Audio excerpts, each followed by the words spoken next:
আসসালামু আলাইকুম। আজকে আপনাদের সাথে পুষ্টিগুণে ভরপুর ২ ধরনের পিনাট বাটার রেসিপি শেয়ার করব।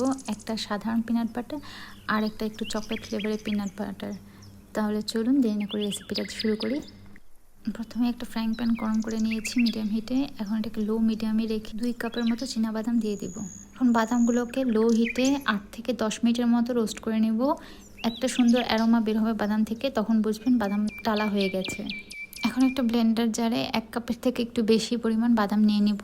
এটাকে আমরা সাধারণ পিনাট বাটার বানাবো। এরপর এগুলোকে একবার ব্লেন্ড করলে দেখবো আমরা সুন্দর গুঁড়ো গুঁড়ো হয়ে গেছে। কিন্তু পিনাট বাটার এখন রেডি হয়নি। এখন এর সাথে আমরা পরিমাণ মতো মধু, একটু লবণ আর অলিভ অয়েল দিব ১ টেবিল চামচের মতো।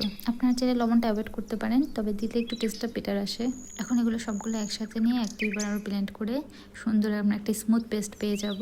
তখন বুঝবেন আপনার পিনাট বাটার রেডি হয়ে গেছে। এই যে ২ থেকে ৩ বার ব্লেন্ড করার পর আমাদের পিনাট বাটারটা সুন্দর রেডি হয়ে গেছে। এটা একটু সময় নিয়ে ব্লেন্ড করলে আপনি এমন স্মুথ টেক্সচার পাবেন। এখন আমরা চকলেট পিনাট বাটারটা রেডি করে ফেলবো। সেম ব্লেন্ডার জারের মধ্যে আমরা বাকি বাদামগুলো নিয়ে নিব, রোস্টেড বাদামগুলোকে একবার ব্লেন্ড করে নিব। এখন এর মধ্যে চকলেট ফ্লেভার আনার জন্য আমরা এখানে চকলেট সিরাপ ইউজ করব। ইয়ে আপনার স্বাদ অনুযায়ী আপনি কমিয়ে বাড়িয়ে নিতে পারেন। আপনি চাইলে চকলেট সিরাপের জায়গায় ডার্ক চকলেট বা যে কোনো ধরনের চকলেট আপনি মেল্ট করে এখানে অ্যাড করে দিতে পারেন। এখন এর সাথে 1/2 টেবিল স্পুনের মতো অলিভ অয়েল এবং সামান্য লবণ দিয়ে এটাকে আরও কয়েকবার ব্লেন্ড করে নিয়েছি। যখন এরকম ক্রিমি ও স্মুথ টেক্সচার পাবেন তখন বুঝবেন আমাদের চকলেট পিনাট বাটার রেডি হয়ে গেছে। এই পিনাট বাটারের অনেক হেলথ বেনিফিট আছে। এটা আপনার পেশি ও স্নায়ুকে সুস্থ রাখে, চোখের স্বাস্থ্যের জন্য ভালো, হার্টের স্বাস্থ্যের জন্য ভালো, ডায়াবেটিস নিয়ন্ত্রণেও কাজ করে।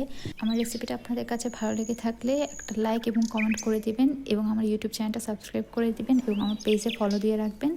আজকের মতো এই পর্যন্তই। আশা করি আবার একটা ভিডিও নিয়ে হাজির হবো আপনাদের সামনে জলদি।